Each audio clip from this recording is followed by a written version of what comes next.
ബാംഗ്ലൂരുവിലെ nursing കോളേജിൽ മലയാളി വിദ്യാർത്ഥിനികളുടെ മരണത്തിൽ എങ്ങുമെത്താതെ അന്വേഷണം. പിന്നിൽ ലവ് ജിഹാദ് എന്നും ആരോപണം. കൊല്ലത്ത് 9കാരനെ ജനലിൽ കെട്ടിയിട്ട് പീഡിപ്പിക്കാൻ ശ്രമം. 35കാരൻ അറസ്റ്റിൽ. കുറ്റകൃത്യങ്ങളുടെ സമഗ്രതയുമായി കാക്കി.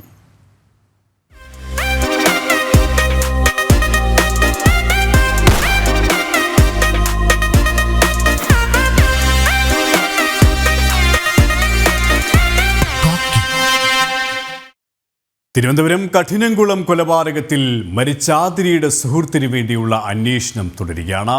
ആതിരയുടെ ഭർത്താവ് രാജീവിനെ ഇന്നും പോലീസ് ചോദ്യം ചെയ്തു. പോസ്റ്റ്മോർട്ടത്തിന് ശേഷം മൃതദേഹം ബന്ധുക്കൾക്ക് വിട്ടു നൽകി. അതേസമയം ആതിരയുടെ കാണാതായ സ്കൂട്ടർ റെയിൽവേ സ്റ്റേഷനിൽ നിന്നും കണ്ടെത്തി. പ്രതി കൃത്യം നടത്തിയ ശേഷം റെയിൽവേ സ്റ്റേഷനിൽ എത്തി കടന്നു കളഞ്ഞുവെന്നാണ് പോലീസിന്റെ നിഗമനം.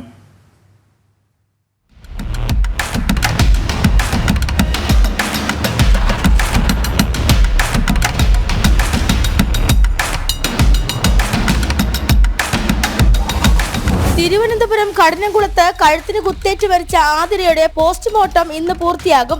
ശേഷം മൃതദേഹം ബന്ധുക്കൾക്ക് വിട്ടു നൽകും. ആതിരയുടെ ഭർത്താവ് രാജീവിനെ ഇന്ന് ചോദ്യം ചെയ്യുമെന്നാണ് പോലീസ് അറിയിച്ചിട്ടുള്ളത്. ആതിരയുടെ ഇൻസ്റ്റാഗ്രാം സുഹൃത്തിനെ കേന്ദ്രീകരിച്ചുകൊണ്ടുള്ള അന്വേഷണം പുരോഗമിക്കുകയാണ്. ഇന്നലെ ആതിരയുടെ മരണത്തിനു ശേഷം കാണാതായ സ്കൂട്ടർ ചിറയൻകീഴ് റെയിൽവേ സ്റ്റേഷനിൽ നിന്നും പോലീസ് കണ്ടെടുത്തിട്ടുണ്ട്.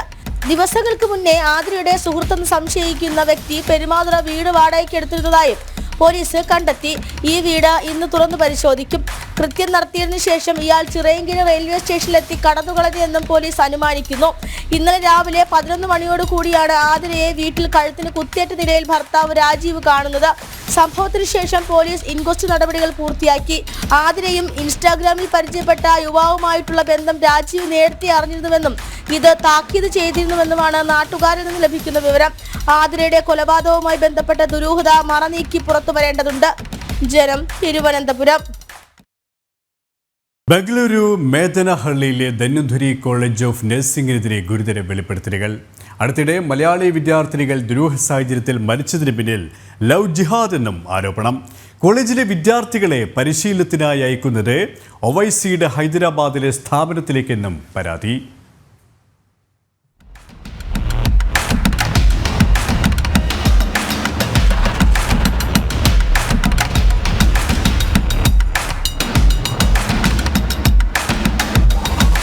കഴിഞ്ഞ 5 മാസത്തിനുള്ളിൽ ബംഗളൂരു സോള ദേവനഹള്ളിയിലെ ധന്വന്തരി കോളേജ് ഓഫ് നഴ്സിംഗിൽ മാത്രം 3 മലയാളി വിദ്യാർത്ഥിനികൾ ദുരൂഹമായ സാഹചര്യത്തിൽ മരണമടഞ്ഞു.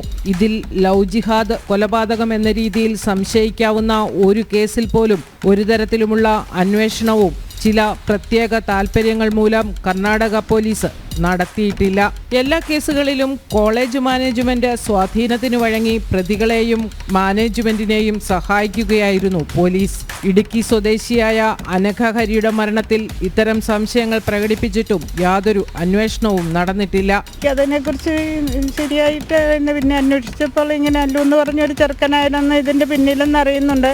എങ്ങനെയാണെന്ന് പറഞ്ഞാൽ അവനാണെങ്കിൽ ഇനി വേറൊരു കുട്ടിക്കും അവനാലായിട്ടൊരു ശല്യം ഉണ്ടാകുമോ, വേറൊരു കുടുംബത്തിന് ഇതുപോലൊരു അവസ്ഥ വരാനും പാടില്ല. എൻ്റെ മോൾ അങ്ങനെ ഒരാളല്ല, നല്ല ആക്റ്റീവായിട്ടുള്ള ഒരു കുട്ടിയായിരുന്നു.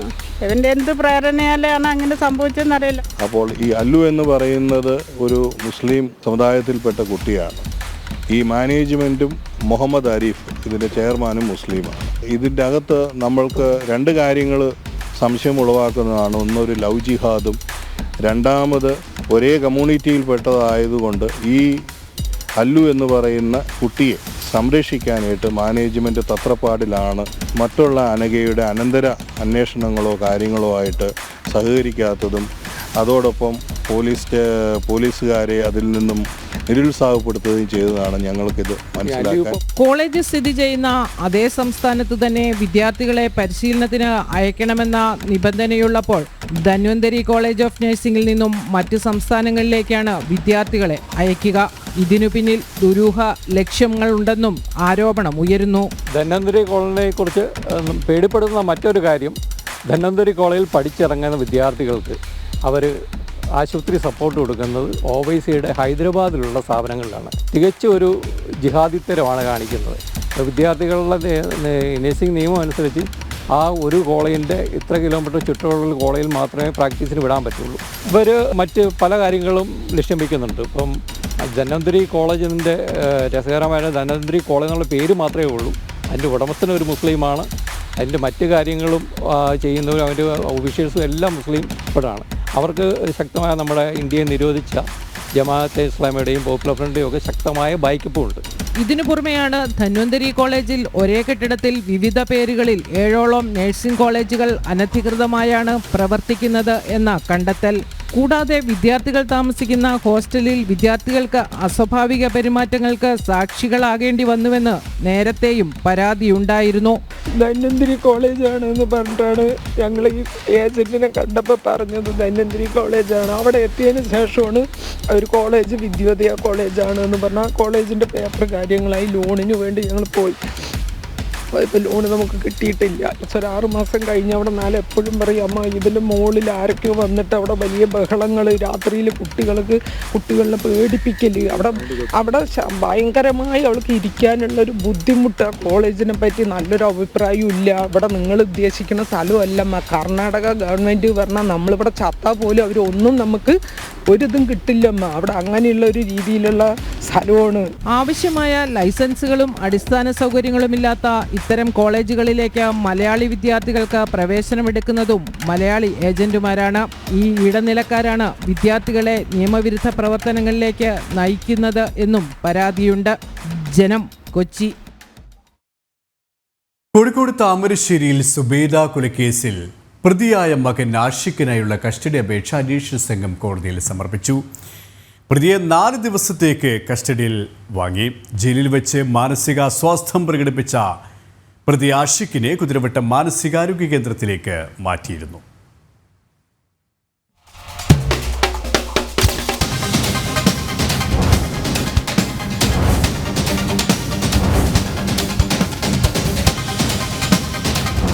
സുബൈദയെ വെട്ടിക്കൊലപ്പെടുത്തിയ കേസിലെ പ്രതി ആഷിഖിനായുള്ള കസ്റ്റഡി അപേക്ഷ അന്വേഷണ സംഘം കോടതിയിൽ സമർപ്പിച്ചു. 4 ദിവസത്തേക്കാണ് കസ്റ്റഡി ആവശ്യപ്പെട്ടത്. അതേസമയം ജയിലിൽ വെച്ച് അക്രമാസക്തനായ പ്രതിയെ കുതിരവട്ടം മാനസികാരോഗ്യ കേന്ദ്രത്തിലേക്ക് മാറ്റിയിരുന്നു. കൊലപാതകത്തിന് ശേഷം പരസ്പര വിരുദ്ധമായ കാര്യങ്ങളാണ് പ്രതി പറഞ്ഞുകൊണ്ടിരുന്നത്. പ്രതി ലഹരിക്കടിമയാണെന്നും ലഹരി ഉപയോഗം മൂലം മാനസിക നില തെറ്റിയിട്ടുണ്ടെന്നുമാണ് അന്വേഷണ സംഘം പറയുന്നത്. പ്രതിയെ കസ്റ്റഡിയിൽ വാങ്ങിയ ശേഷം കൊല നടത്തിയ താമരശ്ശേരിയിലെ വീട്ടിലെത്തിച്ച് തെളിവെടുപ്പ് നടത്തും. സ്വത്തും പണവും നൽകാത്തത് മൂലമാണ് ഉമ്മയെ കൊലപ്പെടുത്തിയതെന്നും നേരത്തെ തന്നെ ഉമ്മയെ കൊലപ്പെടുത്തണമെന്ന് തീരുമാനിച്ചിരുന്നതായും പ്രതി അന്വേഷണ സംഘത്തിന് മൊഴി നൽകിയിട്ടുണ്ട്. കൃത്യത്തിന് പിന്നിൽ മറ്റെന്തെങ്കിലും കാരണം കൂടി ഉണ്ടോ എന്നാണ് അന്വേഷണ സംഘം നിലവിൽ പരിശോധിക്കുന്നത്. ജനം, കോഴിക്കോട്. എറണാകുളം പുത്തൻവേലിക്കരയിൽ 4 വയസ്സുകാരിയെ പീഡിപ്പിച്ച CPM നേതാവിന്റെ അറസ്റ്റ് വൈകുന്നു. CPM മുൻ ബ്രാഞ്ച് അംഗവും ചിന്താ തിയേറ്റേഴ്സ് ജോയിന്റ് സെക്രട്ടറിയുമായിരുന്ന BK സുബ്രഹ്മണ്യനെതിരെയാണ് പരാതി. CPM നേതാവിനെ പോലീസ് സംരക്ഷിക്കുകയാണെന്ന ആക്ഷേപവും ശക്തമാണ്.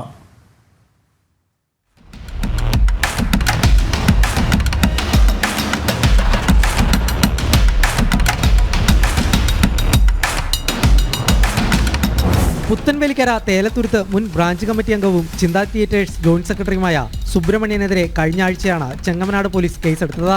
സുബ്രഹ്മണ്യന്റെ മകന്റെ സുഹൃത്തിന്റെ 4 വയസ്സുള്ള മകളെയാണ് ഇയാൾ പീഡനത്തിന് ഇരയാക്കിയത്. മാതാപിതാക്കളോട് കുട്ടി വിവരം പറഞ്ഞതോടെയാണ് സംഭവം പുറത്തറിഞ്ഞത്. രക്ഷിതാക്കൾ ചൈൽഡ് ലൈനിൽ പരാതി നൽകിയിരുന്നു. വൈദ്യപരിശോധനയിൽ കുട്ടി പീഡനത്തിന് ഇരയായതായും തെളിഞ്ഞു. തുടർന്നാണ് ചെങ്ങമനാട് പോലീസ് പോക്സോ വകുപ്പ് പ്രകാരം കേസെടുത്തത്. കേസെടുത്ത് ഒരാഴ്ച പിന്നിടുമ്പോഴും അറസ്റ്റ് വൈകുകയാണ്. CPM നേതാവിന് പാർട്ടിയും പോലീസും സംരക്ഷണമൊരുക്കുകയാണെന്ന ആക്ഷേപം ഉയരുന്നുണ്ട്. പ്രതി സുബ്രഹ്മണ്യനെ അറസ്റ്റ് ചെയ്യണമെന്നാവശ്യപ്പെട്ട് പ്രദേശത്തെ സ്ത്രീകൾ ഇന്നലെ പ്രതിഷേധ പ്രകടനം നടത്തിയിരുന്നു. 4 വയസ്സുകാരിയെ പീഡിപ്പിച്ച പ്രതിക്കെതിരെ ഒരു നാടാകെ തെരുവിലിറങ്ങുമ്പോഴും പ്രതി സുബ്രഹ്മണ്യൻ പാർട്ടി സ്വാധീനത്തിൽ വിലസുകയാണ്. അതിനിടെ BK സുബ്രഹ്മണ്യനെ പാർട്ടി ചുമതലകളിൽ നിന്നും CPM നീക്കം ചെയ്ത് മുഖം രക്ഷിക്കാൻ നോക്കുകയാണ്. ജനം, കൊച്ചി. പരോളിലിറങ്ങി മുങ്ങി നടന്ന പ്രതിയെ സാഹസികമായി പിടികൂടി ആലുവ പോലീസ്. ആലുവ തായ്ക്കാട്ടുകര സ്വദേശി കടുവ ഷഫീഖിനെയാണ് പോലീസ് പിടികൂടിയത്. ചാലക്കുടി പോലീസ് രജിസ്റ്റർ ചെയ്ത മയക്കുമരുന്ന് കേസിൽ ജയിൽ ശിക്ഷ അനുഭവിക്കുമ്പോഴാണ് ഇയാൾ മുങ്ങിയത്.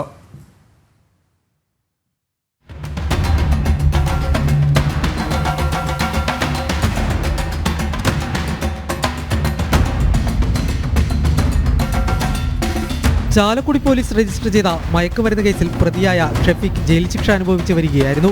ഇതിനിടെ 10 ദിവസത്തെ പരോൾ കിട്ടിയതോടെയാണ് കടുവ ഷഫീഖ് മുങ്ങിയത്. തിരികെ ജയിലിൽ പ്രവേശിക്കാതെ 2 വർഷമായി ഒളിവിൽ കഴിയുകയായിരുന്നു ഇയാൾ. കഴിഞ്ഞ ദിവസം രാത്രി ആലുവ ചവറുപാടം ഭാഗത്ത് ഒരു കാറിൽ ഇയാൾ ഉണ്ടെന്നറിഞ്ഞ് SI നന്ദകുമാറിന്റെ നേതൃത്വത്തിൽ പോലീസ് തിരച്ചിൽ നടത്തിയിരുന്നു. പോലീസ് വളഞ്ഞപ്പോൾ ഇയാൾ കാർ അപകടകരമായ വിധത്തിൽ പിന്നോട്ടെടുത്തു. തുടർന്ന് ഇരുട്ടുള്ള ഭാഗത്തേക്ക് ഓടിയ പ്രതിയെ സാഹസികമായി പിന്തുടർന്ന് പിടികൂടുകയായിരുന്നു. 2013 മുതൽ ആലുവ പോലീസ് രജിസ്റ്റർ ചെയ്ത ഗുണ്ടാ ലിസ്റ്റിൽ ഉൾപ്പെട്ടയാളാണ് പ്രതി. 2020 ചാലക്കുടിയിൽ 136 കിലോ കഞ്ചാവ് പിടികൂടിയ കേസിൽ ഉൾപ്പെട്ട് ജയിലിലായി. പിന്നീട് 10 വർഷത്തെ ശിക്ഷ കിട്ടി. DYSP TR Rajesh, SI K Nandakumar, senior CPOമാരായ Mahin Shah, Abubakar, Muhammad Ameer, PA Noufal, CT Marydas, BA Afsal തുടങ്ങിയവരാണ് പ്രതിയെ പിടികൂടിയത്. ഇയാളെ ചാലക്കുടി പോലീസിന് കൈമാറി. കിരൺകുമാർ, ജനം, കൊച്ചി. കൊല്ലത്ത് 9കാരനെ ജനലിൽ കെട്ടിയിട്ട് പീഡിപ്പിക്കാൻ ശ്രമം. 35കാരനെ പോലീസ് അറസ്റ്റ് ചെയ്തു.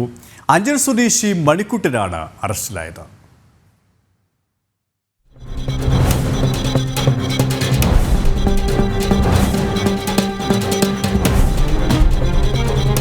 ഇക്കഴിഞ്ഞ ജനുവരി 20-നാണ് സംഭവം. കൊതുകുതിരി വാങ്ങാനായാണ് കുട്ടി മണിക്കുട്ടന്റെ വീട്ടിലേക്ക് പോയത്. അവിടെ വെച്ച് പ്രതി കുട്ടിയെ പീഡിപ്പിക്കാൻ ശ്രമിച്ചു. എതിർത്തപ്പോൾ കൈകൾ ജനലിൽ കെട്ടിയിട്ടായിരുന്നു പീഡന ശ്രമം. പിന്നെ മാമ അടുക്കളയിൽ പോയിട്ട് തിരിച്ച് മാമ മുണ്ടഴിച്ചിട്ടിട്ട് വന്ന് എന്നെ എടുത്തുകൊണ്ട് പോയി പായ കൊണ്ടുപോയി കിടത്തി. അവിടുന്ന് മാമ അപ്പുറത്ത് കിടന്നപ്പോൾ ഞാൻ അവിടുന്ന് എണ്ണിച്ചിട്ട് അവിടുന്ന് അമ്മൂമ്മേന്ന് വിളിച്ചപ്പോൾ വായും പൊത്തിപ്പിടിച്ച് കൈ ജനലിൽ കെട്ടിയിട്ടിട്ട് വാ പൊത്തിപ്പിടിച്ച് മൂക്കുമായും കൂടെ പൊത്തിപ്പിടിച്ച്. പിന്നെ ഞാൻ ആ കെട്ടഴിച്ചിട്ട് മാമന്റെ താടിക്കിടിച്ച്.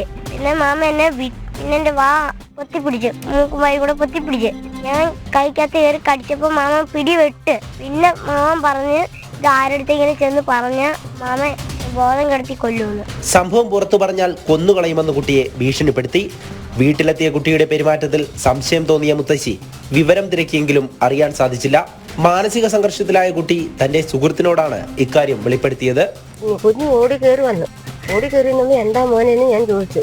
അന്നേരം ഇയാളെ ഒന്നും പറയുന്നില്ല. പിന്നെയും ചോദിക്കുന്നു എന്താ മോനെ, എന്തോ ഇതടാ, ഒന്നും ചോറ് വേണോ? വേണ്ട. പിന്നെ എന്താ നീ കിടക്കുന്നത്? അന്നേരം എനിക്ക് ഒന്നുമില്ലമ്മേ. അന്നേരം വേറെ അടുത്തൊരു കൊച്ചു അടുത്തൊരു കൊച്ചു സീരിയൽ കാണാൻ ഇവിടെ വന്നായിരുന്നു. അങ്ങനെ ആ കൊച്ചു വ്യസ്ത വേറെ ആയിട്ട് ഈ കൊച്ചിനെ വിളിച്ച് ചോദിച്ചപ്പോൾ ആ കൊച്ചിൻ്റെ അടുത്ത് എല്ലാം അങ്ങ് പറഞ്ഞു. തുടർന്ന് മാതാപിതാക്കൾ പോലീസിൽ പരാതി നൽകി. സ്ഥിരം മദ്യപാനിയായിരുന്നു മണിക്കുട്ടൻ. പരാതി ലഭിച്ചതിനെ തുടർന്ന് പ്രതിയെ പോലീസ് വീട്ടിലെത്തി പിടികൂടി. മണിക്കുട്ടനെതിരെ പോക്സോ കേസ് രജിസ്റ്റർ ചെയ്ത് അറസ്റ്റ് രേഖപ്പെടുത്തി. വൈദ്യപരിശോധനയ്ക്ക് ശേഷം കോടതിയിൽ ഹാജരാക്കിയ പ്രതിയെ റിമാൻഡ് ചെയ്തു. ജനം, കൊല്ലം. ഏറെ വിചിത്രമായ പിഴ ചുമത്തി പോലീസ്. ഹെൽമറ്റ് വെക്കാത്തതിന് കാറുടമയ്ക്ക് പെറ്റി ചുമത്തി. ഇടുക്കി സ്വദേശിയുടെ ഉടമസ്ഥതയിലുള്ള വാഹനത്തിനാണ് വിചിത്രമായ പിഴ. പിശക് ചൂണ്ടിക്കാട്ടിയെങ്കിലും അധികൃതർ നടപടി പിൻവലിക്കാൻ തയ്യാറാകാതെ വന്നതോടെ പിഴയടച്ച് ഉടമ പെറ്റി ഒഴിവാക്കുകയായിരുന്നു.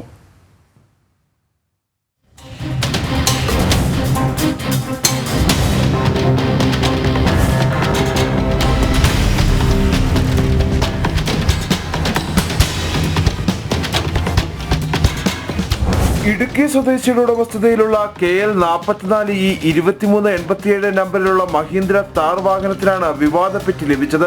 ഹെൽമറ്റ് ധരിക്കാത്ത സ്കൂട്ടർ യാത്രികയുടെ ചിത്രവും ഉൾപ്പെടുത്തിയാണ് താറിന് പെറ്റി ചുമത്തിയിരിക്കുന്നത്. 2023 ഫെബ്രുവരിയിൽ പെരുമ്പാവൂർ സ്റ്റേഷൻ പരിധിയിൽ നടന്ന നിയമലംഘനമെന്നാണ് നോട്ടീസിൽ സൂചിപ്പിക്കുന്നത്.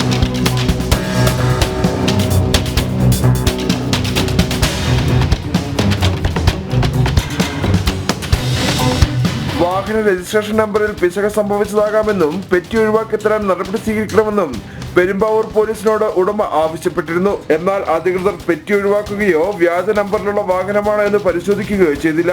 പിഴ ബ്ലാക്ക് ലിസ്റ്റിൽ പെട്ടതോടെ വാഹനത്തിന്റെ വിൽപ്പനയും പ്രതിസന്ധിയിലായി.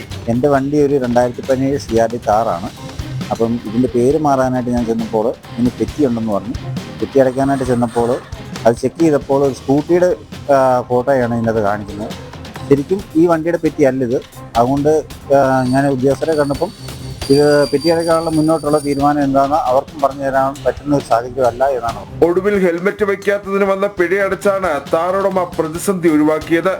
സാങ്കേതിക തകരാറ് മൂലം സംഭവിച്ച പിഴവെങ്കിലും അത് സൂചിപ്പിച്ചിട്ടും നടപടി സ്വീകരിക്കാൻ അധികൃതർ തയ്യാറായില്ലെന്ന് മാത്രമല്ല, കിലോമീറ്ററുകൾ അകലെയുള്ള സ്റ്റേഷനിലെത്തി വിവരം ധരിപ്പിക്കാനാണ് നിർദ്ദേശം നൽകിയത്.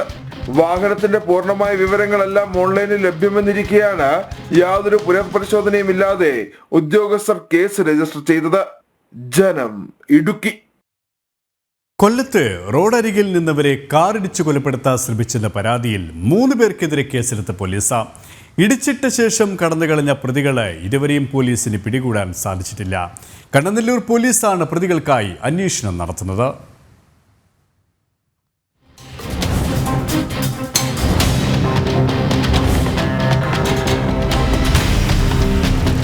നെടുമ്പന വേപ്പമുക്കിൽ ഞായറാഴ്ച രാത്രിയോടെയാണ് കേസിനാസ്പദമായ സംഭവം. കടയിൽ സാധനം വാങ്ങിക്കാനെത്തിയ നെടുമ്പന സ്വദേശികളായ അബ്ദുൾ സലാം, ഷമീർ, അൻസാർ എന്നിവർക്കാണ് പരിക്കേറ്റത്.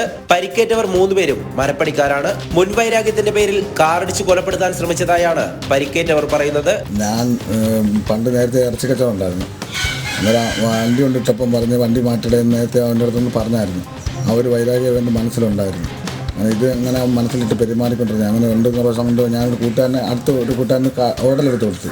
ആ ഹോട്ടൽ ഞാനാണ് എടുത്ത് കൊടുത്തതുകൊണ്ട് ഇന്നാൾ വഴക്ക് നടന്നു. ആ ഒരു വൈരാഗ്യം മനസ്സിൽ വെച്ചിരുന്നു. ഞാൻ ഒരു ദിവസം കഴിഞ്ഞ ഞായറാഴ്ച ജോലിയും കഴിഞ്ഞ് വന്ന് വെപ്പുമുക്ക് നിൽക്കുമ്പോൾ അവൻ മനഃപൂർവ്വമായിട്ട് കാർ വലസൈഡിൽ കൊണ്ടുവന്ന് ഒതുക്കിയിട്ട് ഞാനാണെന്ന് അറിഞ്ഞ് ശേഷം എന്നെ കൊണ്ടുവന്ന് കാർ ഇടിച്ചതാണ്. അത് ഈ പറഞ്ഞ 2 പേരും അതിലുള്ളതല്ല. പിന്നെ അവനെന്ന് പറഞ്ഞാൽ വണ്ടി കച്ചവടം, വണ്ടി വെളുപ്പും, ഗുണ്ടായ സമാനം അവൻ്റെ കയ്യിരിക്കുന്ന മൊത്തം. ആ കുറേ ഗുണ്ടകളെ കൊണ്ടുവന്നാൽ എന്നെ അടിക്കും വെട്ടും. തുടർന്ന് കണ്ണനല്ലൂർ പോലീസിന് പരാതി നൽകി. തൃക്കോവിൽവട്ടം സ്വദേശികളായ അമൽ, ഷമീർ, കണ്ടാലറിയാവുന്ന മറ്റൊരാൾ എന്നിവർക്കെതിരെയാണ് വധശ്രമത്തിന് കണ്ണനല്ലൂർ പോലീസ് കേസെടുത്തിട്ടുള്ളത്. ഇവർ 3 പേരും വാഹന കച്ചവടക്കാരാണ്. പരിക്കേറ്റവർ കൊട്ടിയത്തെ സ്വകാര്യ ആശുപത്രിയിൽ ചികിത്സ തേടി. ഒരാളുടെ കൈ ഒടിഞ്ഞ നിലയിലാണ്. സംഭവശേഷം കാറുമായി കടന്ന പ്രതികളെ ഇതുവരെയും പോലീസ് അറസ്റ്റ് ചെയ്തിട്ടില്ല. ജനം, കൊല്ലം. വർക്കല കവലയൂരിൽ +2 വിദ്യാർത്ഥിനിയെ പീഡനത്തിനിരയാക്കിയ സംഭവത്തിൽ പ്രതി ബിൻഷാദ് അറസ്റ്റിലായി. ഇൻസ്റ്റഗ്രാമിലൂടെ പെൺകുട്ടിയുമായി പരിചയം സ്ഥാപിച്ച് പ്രണയം നടിച്ച് പീഡനത്തിനിരയാക്കുകയായിരുന്നു.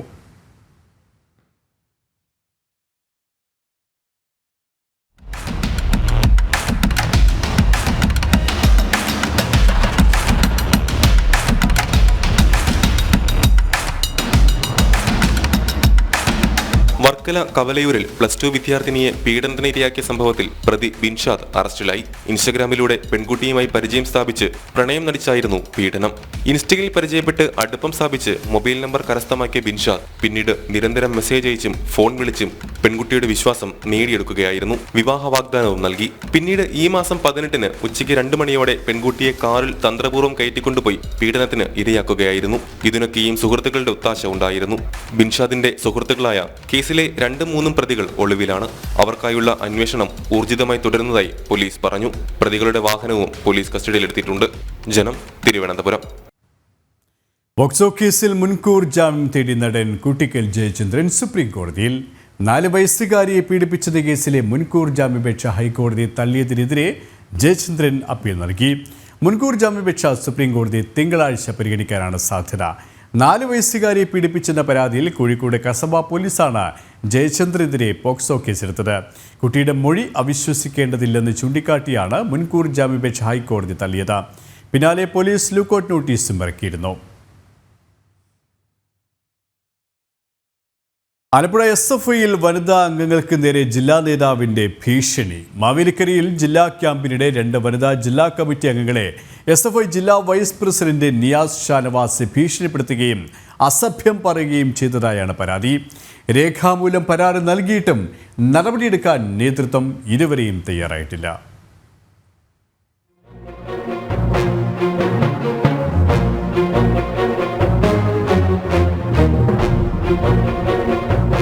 ആലപ്പുഴ SFIയിൽ സംഘടനാ പ്രശ്നങ്ങൾ രൂക്ഷമാകുന്നതിനിടെയാണ് പുതിയ പരാതി.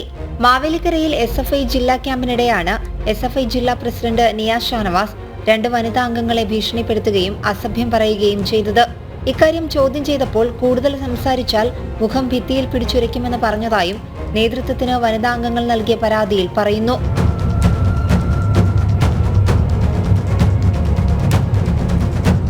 ജില്ലാ നേതൃത്വത്തിന് രേഖാമൂലം പരാതി നൽകിയിട്ടും നടപടിയെടുക്കാൻ തയ്യാറായിട്ടില്ല. ചാരുമൂട് ഏരിയ സെക്രട്ടറി കൂടിയാണ് ജില്ലാ വൈസ് പ്രസിഡന്റായ നിയാസ് ഷാനവാസ്. ജില്ലാ വൈസ് പ്രസിഡന്റിനെതിരായ പരാതി ഗൗരവമായി പരിഗണിക്കാതെ താക്കീത് ചെയ്ത് അവസാനിപ്പിക്കുകയാണ് ഉണ്ടായതെന്നും ആക്ഷേപമുണ്ട്. നിയാസിനെ സംരക്ഷിക്കുന്ന നിലപാടാണ് നേതൃത്വത്തിന്. 29 വയസ്സുള്ള നിയാസ് ഷാനവാസ് പഠനം കഴിഞ്ഞിട്ടും SFI ഭാരവാഹിയായി തുടരുകയാണെന്നും ആരോപണമുണ്ട്. ജനം, ആലപ്പുഴ. കണ്ണൂർ ചെമ്പേരി പൂപ്പറമ്പിൽ വ്യാപാര സ്ഥാപനത്തിൽ പട്ടാപ്പകൽ കവർച്ച. മേശയിൽ സൂക്ഷിച്ച 1 ലക്ഷത്തോളം രൂപ നഷ്ടപ്പെട്ടെന്ന പരാതി. പൂപ്പറമ്പ് സ്വദേശി മനോജ് ജോസഫിന്റെ സ്ഥാപനത്തിലാണ് കവർച്ച നടന്നത്. മോഷ്ടാവ് എന്ന് സംശയിക്കുന്നയാളുടെ CCTV ദൃശ്യങ്ങൾ പുറത്ത്. പോലീസ് കേസെടുത്ത് അന്വേഷണം ആരംഭിച്ചു. കരുവന്നൂർ സഹകരണ ബാങ്ക് തട്ടിപ്പിൽ 2ാം ഘട്ട കുറ്റപത്രം ഫെബ്രുവരി ആദ്യം സമർപ്പിക്കും. 2023 നവംബറിലാണ് ആദ്യഘട്ട കുറ്റപത്രം സമർപ്പിച്ചത്. 30ഓളം പേർ കൂടി പ്രതിപട്ടികയിൽ ഉൾപ്പെട്ടിട്ടുണ്ട്. കേസിൽ 10.48 കോടി രൂപയുടെ സ്വത്തുവകകൾ കൂടി ED കണ്ടുകെട്ടിയിരുന്നു.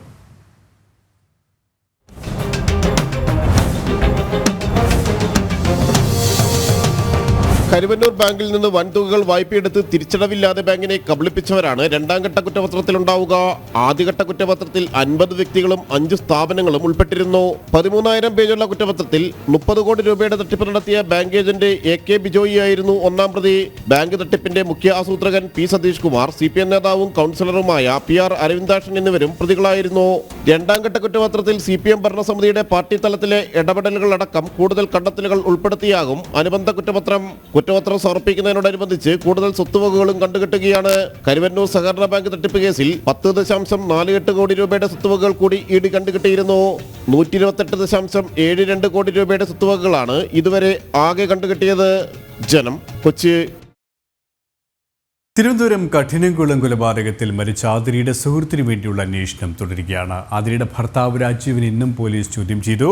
പോസ്റ്റ്മോർട്ടത്തിന് ശേഷം മൃതദേഹം ബന്ധുക്കൾക്ക് വിട്ടുനൽകി. അതേസമയം ആതിരയുടെ കാണാതായ സ്കൂട്ടർ റെയിൽവേ സ്റ്റേഷനിൽ നിന്നും കണ്ടെത്തി. പ്രതി കൃത്യം നടത്തിയ ശേഷം റെയിൽവേ സ്റ്റേഷനിലെത്തി കടന്നു കളഞ്ഞുവെന്നാണ് പോലീസിന്റെ നിഗമനം. ഏറ്റവും ഒടുവിൽ ലഭ്യമായ വിശദാംശങ്ങളിലേക്ക്.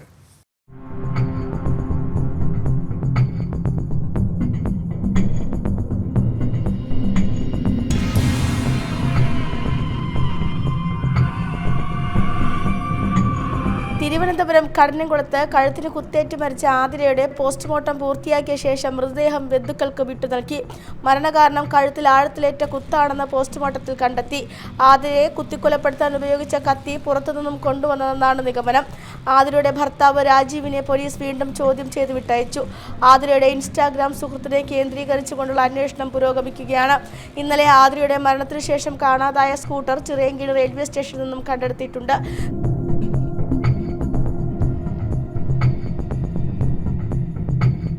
ദിവസങ്ങൾക്ക് മുന്നേ ആതിരയുടെ സുഹൃത്തെന്ന് സംശയിക്കുന്ന ആൾ പെരുമാതുറ വീട് വാടകയ്ക്കെടുത്തതായും പോലീസ് കണ്ടെത്തി. ഈ വീട് ഇന്ന് തുറന്നു പരിശോധിച്ചു. കൃത്യനിർവഹണത്തിന് ശേഷം ഇയാൾ ചിറയൻകീഴ് റെയിൽവേ സ്റ്റേഷനിലെത്തി കടന്നുകളഞ്ഞെന്നാണ് പോലീസിന്റെ നിഗമനം. ഇന്നലെ രാവിലെ 11 മണിയോടുകൂടിയാണ് ആതിരയെ വീട്ടിനകത്ത് കഴുത്തിന് കുത്തേറ്റ നിലയിൽ ഭർത്താവ് രാജീവ് കാണുന്നത്. സംഭവത്തിന് ശേഷം പോലീസ് ഇൻക്വസ്റ്റ് നടപടികൾ പൂർത്തിയാക്കി. ആതിരയും ഇൻസ്റ്റാഗ്രാമിൽ പരിചയപ്പെട്ട യുവാവുമായുള്ള ബന്ധം രാജീവ് നേരത്തെ അറിഞ്ഞിരുന്നുവെന്നും ഇത് താക്കീത് ചെയ്തിരുന്നുവെന്നുമാണ് നാട്ടുകാരിൽ നിന്ന് ലഭിക്കുന്നത് വിവരം. ആതിരയുടെ കൊലപാതകവുമായി ബന്ധപ്പെട്ട് ദുരൂഹത ഇതുവരെ മറനീക്കി പുറത്തു വന്നിട്ടില്ല. ജനം, തിരുവനന്തപുരം. 15,000 കോടി രൂപയുടെ കുടുംബ സ്വത്തുക്കൾ സെയ്ഫ് അലി ഖാന് നഷ്ടമാകാൻ സാധ്യത. പട്ടോടി കുടുംബത്തിന്റെ സ്വത്ത് പൊതുസ്വത്തായി പ്രഖ്യാപിക്കുന്നതിനെതിരെ സെയ്ഫ് നൽകിയ ഹർജി മധ്യപ്രദേശ് ഹൈക്കോടതി തള്ളിയിരുന്നു. ഇതോടെ ചരിത്ര പ്രാധാന്യമുള്ള ഭൂമിയും കെട്ടിടവും സർക്കാർ ഏറ്റെടുക്കാൻ തന്നെയാണ് സാധ്യത.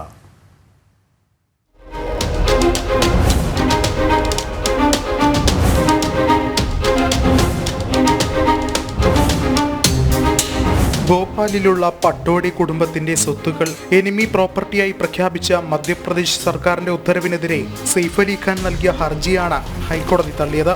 കഴിഞ്ഞ ഡിസംബർ 13-ന് ഹൈക്കോടതിയുടെ സിംഗിൾ ബെഞ്ച് പട്ടോടി കുടുംബത്തോട് 30 ദിവസത്തിനുള്ളിൽ അപ്പീൽ അതോറിറ്റിക്ക് മുമ്പാകെ വിശദീകരണം നൽകാൻ ആവശ്യപ്പെട്ടു. ഇതിനെ കുടുംബം ഇതുവരെ തയ്യാറായിട്ടില്ല എന്നാണ് റിപ്പോർട്ടുകൾ. ഭോപ്പാലിലെ അവസാന നവാബിന്റെ സ്വത്തുക്കൾ 1968-ലെ എനിമി പ്രോപ്പർട്ടി നിയമപ്രകാരം ഏറ്റെടുക്കുമെന്ന് സർക്കാർ പ്രഖ്യാപിച്ചിരുന്നു. വിഭജന കാലത്ത് പാകിസ്ഥാനിലേക്ക് കുടിയേറി അവിടെ പൗരത്വം നേടിയവരുടെ ഭാരതത്തിലെ സ്വത്തുക്കൾ എനിമി പ്രോപ്പർട്ടി നിയമത്തിന് കീഴിലാണ്. ഭോപ്പാലിലെ അവസാന നവാബായിരുന്ന ഹമീദുള്ള ഖാന്റെ ചെറുമകനാണ് സെയ്ഫ് അലി ഖാൻ. ഭോപ്പാൽ നവാബായിരുന്ന ഹമീദുള്ള ഖാന്റെ മകൾ ആബിദ സുൽത്താൻ പാകിസ്ഥാനിലേക്ക് കുടിയേറി. ഇതോടെയാണ് പട്ടോടി കുടുംബത്തിന്റെ സ്വത്ത് എനിമി പ്രോപ്പർട്ടി ആയത്. ഭോപ്പാലിൽ കൊഹേഫിസ മുതൽ ചിക്ലോദ് വരെ നീണ്ടുകിടക്കുന്നതാണ് ചരിത്ര പ്രാധാന്യമുള്ള ഈ വസ്തുവകകൾ.